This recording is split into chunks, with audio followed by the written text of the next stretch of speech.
അതന്നെ എന്ത് അങ്ങനത്തെ കന്യം മുസ്ലിം അവരെ കുരുത്തൊക്കെ നീക്കി പറ്റിയെന്നൊക്കെയാണ് ഇപ്പോൾ ഒരു കൂട്ടം പറഞ്ഞു നടക്കുന്നത്. ആയിക്കോട്ടെ, ഞാൻ കുരുത്തുള്ളവനാണെന്നൊന്നും ഞാൻ പറയുന്നില്ല.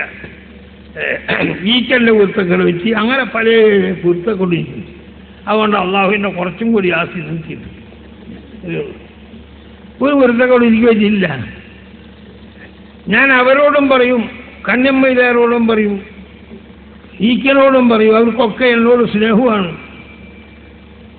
പിന്നെ ഓരോ കാര്യത്തിന് ആളുടെ വേണ്ട വെച്ചൊക്കെ നടക്കണ്ടേ. മൂപ്പരെന്താ അറിയോ, കന്യമ്മയിലെന്നറിയാനാ. അവിടെ നിന്ന് ദ്വാരപ്പിച്ച് താഴെ കൊണ്ടായ പിന്നെ ഇവരല്ലേ ചക്കരക്കഞ്ഞി വെക്കുന്നത്. കുറച്ചാൽ അത് മൂപ്പരറിയില്ല. ഉള്ളാളക്കാർ അവിടെ നിന്ന് ഒരു ദിവസം ക്ഷണിക്കാൻ വേണ്ടിയില്ല വന്ന്. ആരൊക്കെ ഇന്നല്ല, ബാക്കിയുള്ള മൊഴിമാരന്മാരെ ക്ഷണിക്കാൻ പോകുമ്പോൾ തങ്ങളും വരണ്ടേ. നമ്മൾ തെറ്റിയ കാലമായതുകൊണ്ട് അവർ വന്ന് എന്താക്കുന്നു. നിങ്ങൾ പോയി ക്ഷണിക്കണോ? ആര് പണ്ടാരനെ ക്ഷണിച്ച് അവരൊക്കെ ക്ഷണിക്കണോ? തങ്ങൾ വരണേ, തങ്ങൾ വരണേ നമ്മളെ കൂടെ പോകാ. അങ്ങനെ ഞാൻ പറഞ്ഞു. ഈക്കൻ്റെ അടുത്ത് പോയാൽ പറയും, ഈക്കൻ കഞ്ഞിനൊക്കെ കണ്ടൊക്കെ പോണില്ലേ, അവിടെയൊക്കെ പോയി ചേച്ചില്ല. കന്യമ്മയിലാണ് അവിടെ പോയപ്പോൾ ഞാൻ കാറിൽ നിന്നു. ഇവരയച്ചു ഉള്ളാളത്തുനിന്ന് വന്ന അവരെല്ലാം കൂടി 30 അയച്ചു. അവിടെ ചെന്നപ്പോൾ നിങ്ങളെന്തേ വന്ന്? ഞാൻ ഉള്ളാളം മുതൽ ഞങ്ങളോടെ ഞങ്ങൾ കാറിലുണ്ട്. എന്തായാലും കൊണ്ട് വിളിക്കും കുഞ്ഞുമാനെ പോവോ. അപ്പം മാനായ വന്ന് 30 വിളിക്കുന്നതാണ്. ഞാൻ ചെന്ന് ഞാൻ സലാം കല്ലി ഒരു സലാം കല്ലി മറിച്ചോനെ തങ്ങൾ എന്ത് പണിയെടുത്തത്? തങ്ങൾ അവിടെ കാൽ കുത്തിരിക്കാൻ അവിടെ ഒന്ന് അങ്ങോട്ട് വരരുത്. അത് നിങ്ങളെന്നെ പുറത്താക്കിയില്ല. പിന്നെ ഞാനങ്ങനെ വരരുത്. തങ്ങളെ ഞാൻ പുറത്താക്കി. എന്നെ പേപ്പറിലൊക്കെ ഒന്നുള്ള നിങ്ങൾ പുറത്താക്കിയാണ്. ഞാൻ തങ്ങളെ പുറത്താക്കിയില്ല, ഞാൻ തങ്ങളെ കൂടെ.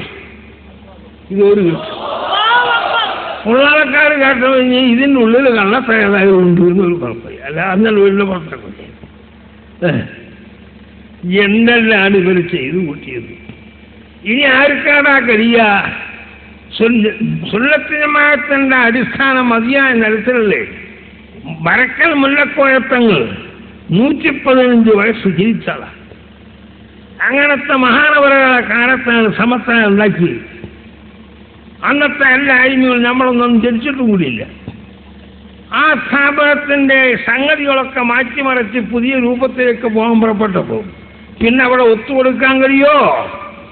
AP ആയിട്ടല്ലടാ തെറ്റിയത്, ഞാനുമായിട്ടാണ് തെറ്റിയത്. അറിയോ? ഭൂരിപക്ഷം എന്ന് പറഞ്ഞാൽ ഞാനൊരു ഭൂരിപക്ഷമില്ല.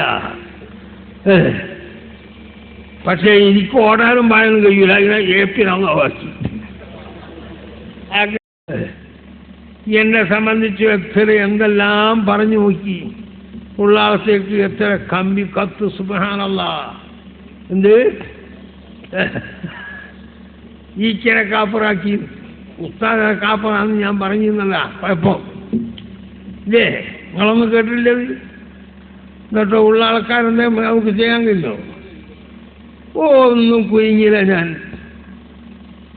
നമ്മളെ ശിഷ്യന്മാർ തന്നെ എന്താ അങ്ങനെ എന്നൊക്കെ കത്തെഴുതി നോക്കി. ഓരൊക്കെ അവിടെ പോയി ഒടുവിലൊന്ന് പൊരുത്തം പിടിക്കാൻ വേണ്ടി ഈ ഞാൻ കാഫറാക്കിയാണ്. ഞാൻ പറഞ്ഞതെന്ന ഈ മടവൂരുണ്ട് അവർ പറഞ്ഞതാ. ഞാൻ അവിടെ എപ്പോഴും പോണ ആളൊന്നുമല്ല. ഈ ഔലിയാക്കന്മാരെ പിന്നാലെ പോയതിനെ പണിയൊന്നും ഇരിക്കില്ല. വളരെ ബുദ്ധിമുട്ടായ ചിലപ്പോൾ അങ്ങനെ ഒരാളുണ്ടെന്ന് കേട്ടാൽ ഞാനൊന്നും പോകില്ല. ഒരിക്കലും ഈ മടവൂരിനെ കാണാൻ വേണ്ടി ഞാൻ പോയി. എന്തിന്? ഈ കുഴപ്പം വന്നതിന് ശേഷം നമ്മുടെ ഇടയിൽ ഒരു ഭിന്നിപ്പ് വന്നപ്പോൾ ഈ മൂപ്പരോടെല്ലാം പോയിട്ട് പറയാം. അപ്പോഴാണ് എന്നെ പിടിപ്പിച്ച് വാൽ തുറന്നെന്ന് ഒരാളോടും ഉണ്ടാത്ത കാലാണ്. സലാം ചൊല്ലി സലാം വിളിക്കും. സലാം വിളിക്കുന്നതിന് ശേഷം ഞാൻ വന്ന സംഗതി പറഞ്ഞു. ഇപ്പോഴെല്ലാം ഭിന്നിപ്പും കായും ഒക്കെ ആയിപ്പോയില്ലേ. അതുകൊണ്ട് ഞാൻ എന്ത് ചെയ്യും? നിങ്ങൾ ഹക്കിൻ്റെ മേൽ അടിയുറച്ചു നിന്നോളണം. അപ്പറം നമ്മളെ ഉസ്താദല്ലേ, ഇക്ക് ഉസ്താദല്ലേ, ഞാൻ എന്ത് ചെയ്യണം?